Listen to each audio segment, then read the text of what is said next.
कश्मीर के ज़मीनी यथार्थ को बदले 1 वर्ष हो गया और अब समय है कि हम ठहर कर देखें कि इन 12 महीनों में क्या क्या बदला है।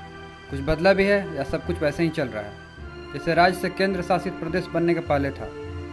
एक फर्क तो है कि प्रशासन के मुखिया लेफ्टिनेंट गवर्नर गिरीश चंद्र मुर्मू को बदलकर अनुभवी राजनीतिक मनोज सिन्हा को उनकी जगह भेज दिया गया है। मुर्मू की नियुक्ति के पीछे के तर्क का ढूंढने में असमर्थ हमें उन्हें हटाने के समय के पीछे का कारण नहीं तलाशने चाहिए। उन्हें उपराज्यपाल बनाया इसलिए गया था क्योंकि वो प्रधानमंत्री नरेंद्र मोदी के विश्वास पात्र थे और हटाने का भी समय तभी आया जब उनको समायोजित करने के लिए सम्मानजनक पद भारत सरकार में खाली हो गया था। नए उपराज्यपाल मनोज सिन्हा की नियुक्ति की कुछ तो निहितार्थ हो सकते हैं। श्रीनगर के शीर्ष स्तर पर फेरबदल में थोड़ा पहले राज्य के पूर्व मुख्यमंत्री फारूक अब्दुल्ला का एक इंटरव्यू छपा जिसमें बहुत सी शिकायतें थीं, पर अनुच्छेद 370 या 35A का कोई जिक्र नहीं था।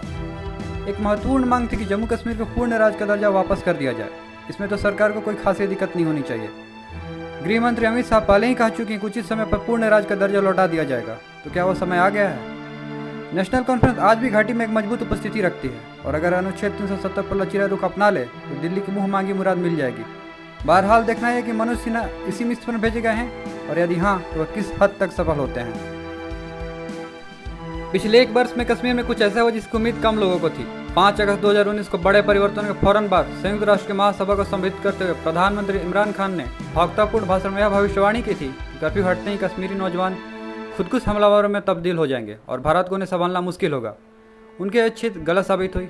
यह जरूर है कि जितने विशाल सशस्त्र बलों और कठोर नियंत्रण से भारत ने बड़े प्रतिरोध को टाला उससे अंतर्राष्ट्रीय छवि पर जरूर असर पड़ा, पर कश्मीर में पहले भी ऐसी शक्ति होती रही है।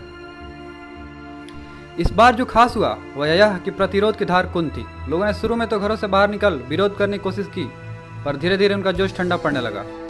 हमें इसके पीछे 2 कारण नजर आ रहे हैं। एक तो उनके सार्वजनिक समरोह के प्रति सरकार का सख्त रुख और दूसरा कश्मीर पुलिस का बढ़ता खुफिया तंत्र।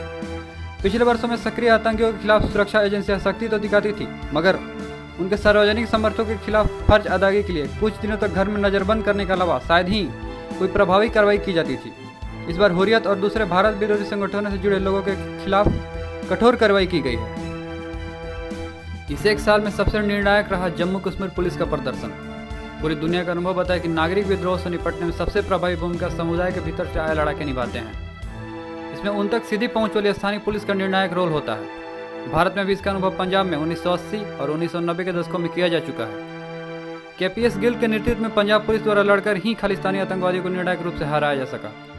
पिछले 1 वर्ष में जितनी बड़ी उपलब्धियां घाटी के सुरक्षा बलों को मिली है उन सब पर खुफिया जानकारी उसके पदचिन्ह स्पष्ट दिखाई देते हैं और यह बिना स्थानीय पुलिस की सक्रिय भागीदारी का संभव नहीं है। कुछ ही महीने पहले दूसरा पुलवामा होते होते बचा था जब एक निर्जन स्थान पर विस्फोटकों से भरी एक कार बरामद कर ली गई थी। यह बरामदगी स्थानीय पुलिस को मिली खुफिया जानकारी पर ही हुई होगी। उसके प्रयासों से ही धीरे धीरे स्थानीय आतंकियों की सक्रियता की उम्र कम हो रही है। आवश्यकता है पिछले 1 वर्ष की उपलब्धियों को सुदृढ़ करने की।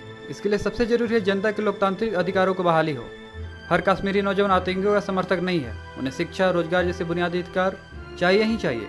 घाटी में बहुत कुछ ऐसा हुआ है जिससे हमारी अंतर्राष्ट्रीय छवि को डेंट लगा है। पिछले दिनों अमेरिकी कांग्रेस द्वारा प्रायोजित एक थिंक टैंक ने अपनी रिपोर्ट में सलाह दी कि भारत और पाकिस्तान को अटल बिहारी वाजपेयी और परवेज मुशर्रफ के बीच लगभग सहमति तक पहुंचे 4 सूत्री फार्मूले को पुनर्जीवित करने पर गंभीरता से विचार करनी चाहिए।